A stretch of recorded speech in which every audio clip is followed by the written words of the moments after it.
కారణం ఏంటంటే గత అనేక సంవత్సరాలుగా అనేక వర్గాలకు సంబంధించి అంటే రాజకీయాలకు అతీతంగా కూడా ఈ బీసీలకు న్యాయం, ఓబీసీలకు న్యాయం జరగాలనే దాన్ని ప్రయత్నం చేసినటువంటి వాళ్ళు, పోరాటం చేసిన వాళ్ళు మన రాష్ట్రంలో ఉన్నారు, వివిధ రాష్ట్రాలు.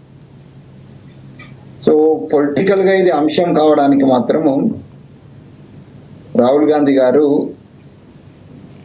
దీన్ని నెత్తినెత్తుకోవడం ఒక అంశం. సో దీనికంటే ముందు నేను యాక్చువల్లీ 2017-18 నుంచి నేను OBC all India national coordinator గా ఉన్నాను.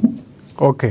ఈ ఓబీసీ డిపార్ట్మెంట్ అనేది ఆల్మోస్ట్ పనిచేయకుండా ఉన్నటువంటి సమయంలో తామ్రదాస్ రావు గారు, నేను ఇంకొక 7 మంది కలిసి తామ్రదాస్ రావు గారు చైర్మన్షిప్ గా అప్పుడు ఒక ప్రయాసం మేము చేసినాం. దాంట్లో కాంగ్రెస్ పార్టీ ప్రెసిడెంట్ గా ఉన్నటువంటి రాహుల్ గాంధీ గారిని అలాగే అశోక్ గెహ్లోట్ గారిని పిలిపించినప్పుడు ఇదే తాల్కటోలో చేయడంలో మొన్న జరిగినటువంటి సభ లాగానే అప్పుడు జరిగింది. ఇంతే స్థాయిలో సంఖ్య మేము మొదలు చేయగలిగినాము. దాంట్లోనే అంటే బీజం పడింది. అంటే దాదాపు 6-7 సంవత్సరాల క్రితం దీనికి సంబంధించి కాంగ్రెస్ పార్టీకి సంబంధించి మిగతా బయట సమాజంలో జరుగుతుండొచ్చు, బట్ కాంగ్రెస్ లో ఒక అనేది 2018 ఐ థింక్ అది June 11th నాడు జరిగినటువంటి ఓబీసీ కన్వెన్షన్ లో దీనికి బీజం పడింది. అలా నేను కూడా one of the first speaker in front of the Rahul Gandhi.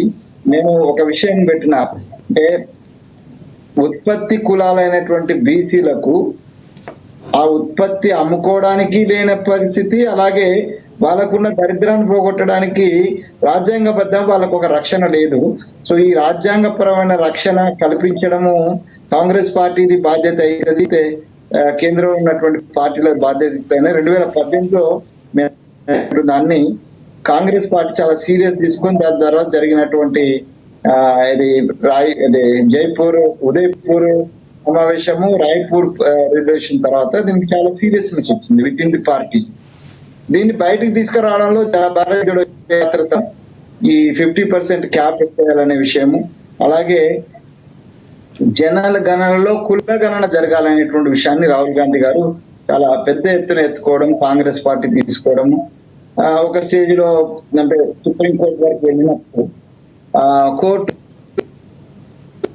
కోర్టుకు వెళ్ళినప్పుడు కోర్టులో భారతీయ జనతా పార్టీ పక్షాన అలా రాజ్నాథ్ సింగ్ గారు అనుకుంటా వారు అఫిడవిట్ కూడా దాఖలు చేసినారు, ఇది సాధ్యం కాదు అని. కానీ నిరంతరమైనటువంటి పోరాటంలో ఇలా ఒక స్టేజ్ వచ్చేసింది. అంటే ఏ పార్టీకైనా కూడా, మా పార్టీ అనే కాదు, అన్ని పార్టీలకు ఓబీసీలకు సంబంధించినటువంటి గణన చేయడం కావచ్చు, అలాగే దానికి రిజర్వేషన్ ఇవ్వడం కావచ్చు, వాళ్ళ రిజర్వేషన్ పెంచడం కావచ్చు, ఇది అన్ని పార్టీల ఏజెండాగా ఇలా మారిపోయింది. సో అన్ని పార్టీల ఏజెండా అయినప్పటికీ కూడా గమ్మత్ ఏంటంటే అన్ని పార్టీలు బీసీలకు రిజర్వేషన్ కావాలని కొట్లాడినా ఎవరు ముందు పడ్డా ఇంకొకరు వెనక్కి లాగేటువంటి పరిస్థితి ఇలా మన అంటే బీసీ బిడ్డలుగా మా దురదృష్టం. అది అసెంబ్లీలో తీర్మానం జరిగిందండి. అసెంబ్లీ తీర్మానంలో స్పష్టంగా సపోర్ట్ చేసినటువంటి టిఆర్ఎస్ అలాగే భారతీయ జనతా పార్టీ ఇవాళ బయటకు వచ్చి వేరే తీరుగా మాట్లాడుతుంది. సో ఇవాళ ఉన్నటువంటి సమస్య ఏంటంటే, మొన్న మాట్లాడినప్పుడు ఏమన్నారంటే అసలు అఖిల పక్షం పిలవలేదు, అందరిని పిలవలేదు అనేటువంటి ఒక ఆరోపణ కూడా చేసినారు. సో ఇవాళ నేనేమంటున్నానంటే ఇది పార్టీల అంశంగా ఆగిపోలే, ఇవాళ ఇది పార్టీల అంశం కాదు, తెలంగాణలో ఉన్నటువంటి బీసీ సమాజం సంబంధించినటువంటి సమస్య. దీంట్లో పార్టీలకు అతీతంగా, జెండాలకు అతీతంగా, ఎజెండాలకు అతీతంగా, కులాలకు అతీతంగా ఇవాళ బీసీలకు సంబంధించినటువంటి రిజర్వేషన్ ను తెలంగాణ ఉద్యమం అయితే మనం సాధించుకున్న ఒక్క మాటతోటి తెలంగాణను సాధించుకున్నట్టే ఇవాళ బీసీల 42% సాధించుకోవడానికి అన్ని పార్టీలు చిత్తశుద్ధితో పని చేయాల్సినటువంటి అవసరం ఉంది. దీంట్లో మోకాలటేసేటువంటి ప్రయత్నం కొంత జరుగుతుంది. అది అంటే డైరెక్ట్ గా అనలేక ఇండైరెక్ట్ గా ఇది 9th షెడ్యూల్ లో చేర్చడం ఇబ్బంది, లేకపోతే కాంగ్రెస్ ఆల్ పార్టీ మీటింగ్ పెడతలేదు, ఇవనేటువంటి కుంటి సాకులు చెప్పడం అనేటువంటిది జరుగుతున్నది. సో దీన్ని నేనేమంటున్నానంటే అప్పీల్ చేస్తున్నామనంటే అన్ని పార్టీలకు నిజంగా సరే మా చిత్తశుద్ధిని మీరు శంకిస్తున్నారు కదా, మీకు కూడా చిత్తశుద్ధి ఉంటే దీన్ని కేంద్ర ప్రభుత్వం యొక్క కోర్టులో ఇలా ఉంది. కేంద్ర ప్రభుత్వాన్ని, మోడీ గారిని ఒప్పించి మెప్పించి ఆయన బీజేపీ వాడు కన్విన్స్ అయ్యే అవకాశాలు కూడా ఎక్కువ ఉంటాయి. ఈడబ్ల్యూఎస్ రిజర్వేషన్ తీసుకొచ్చిన రోజు వారం రోజుల ప్రాసెస్ అంతా అయిపోయిందండి. రాజకీయ పార్టీలకు వ్యక్తిగతంగా కాంగ్రెస్ తో సహా లోపల కొంత అసంతృప్తి ఉన్నప్పుడు కూడా అగ్రవర్ణాలని సోకాళ్ళ అగ్రవర్ణాలని అను ఆధిపత్య కులాలు ఏవైతున్నాయో వాళ్ళ యొక్క నుంచి విమర్శ రాకుండా, వాళ్ళ నుంచి దాడి జరగకుండా, వాళ్ళని సంతృప్తి చెందించడం కోసం, వాళ్ళ సంతృప్తి కోసం ఏ పార్టీ మాట్లాడలే, ఇంక్లూడింగ్ కాంగ్రెస్ పార్టీ. ఏ పార్టీ కూడా ఈడబ్ల్యూఎస్ మీద మాట్లాడలే. అది రాజ్యాంగ విరుద్ధం అయినప్పటికీ కూడా మాట్లాడలే. రాజ్యాంగంలో వచ్చింది. రాజ్యాంగంలో సామాజికంగా వెనుకబడినటువంటి తరగతులు ఏవైతే వాళ్ళకు రిజర్వేషన్ కల్పించవచ్చు అనేటువంటిది మన రాజ్యాంగ భూమికలో ఉంది. కాబట్టి దాని ప్రకారం మేము అడుగుతున్నాము. సుప్రీంకోర్టు కూడా మీరు అఫీషియల్ గా క్యాలిక్యులేట్ చేసి, అఫీషియల్ గా జనగణన చేసి, కులగణన చేసి, వాటి కులాలు ఎన్ని ఉన్నాయో చూపిస్తే మేము ఈ 50% క్యాప్ ఎత్తేయడానికి మేము పర్మిషన్ ఇస్తామన్నది. వాస్తవం చెప్పాలంటే అసలు supreme court doesn't have the any right to put the 50% cap. ఇది కూడా ఏంటంటే ఆధిపత్య కులాల చేతిలో ఇలా సుప్రీంకోర్టు కానీ హైకోర్టులు కానీ ఉన్నాయి కాబట్టి వాళ్ళు 50% క్యాప్ పెట్టిండ్రు.